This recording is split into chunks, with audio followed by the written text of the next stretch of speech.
You're watching Channel 8 Eyewitness News, the news leader.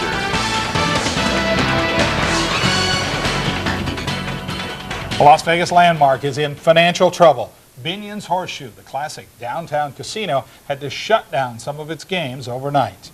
Good evening. Thanks for joining us. Here's the Horseshoe's problem. All casinos in Nevada must have cash on hand to cover any big wins. Gamblers must be paid. Money's been a problem for months at the Horseshoe. Now it looks like it's becoming a crisis. Channel 8 Eyewitness News anchor Lisa Johnson explains.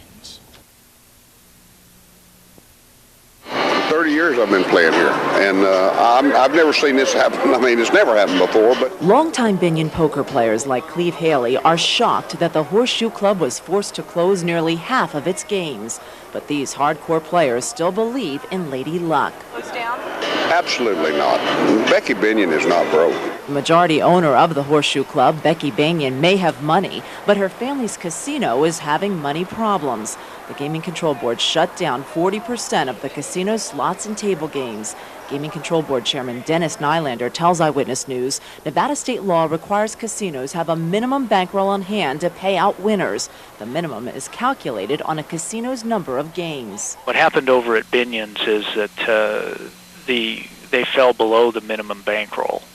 And one of the options in that case is for the licensee to reduce the number of devices they have. Nylander says at this time, Binion's has the required bankroll to operate at 60% capacity, but a big payout or cash shortfall could shut the casino down completely. Meantime, employees are concerned. Worried about layoffs? Oh, yeah. Today's supposedly my last day. When did they tell you that? Today. Horseshoe Club Vice President Lynn Saladino says the bankroll problem was caused by a temporary shortfall in the casino cage after cashing payroll checks. She called the problem embarrassing. Meantime, longtime customers hope Benny Binion's Horseshoe Club will stay open. Some even suggested the city help keep it open as a historical property. Mr. Binion started this when there was no Fremont Street experience, and sometimes I think that you have to give considerations to some heritage. Meanwhile, the Binion heritage, majority owner Becky Binion and her brother Jack Binion, who owns 1% of their father's property, are wearing poker faces and not commenting on the Horseshoe's future. Lisa Johnson, Channel 8 Eyewitness News. The Gaming Control Board says it will continue to monitor Binion's financial situation.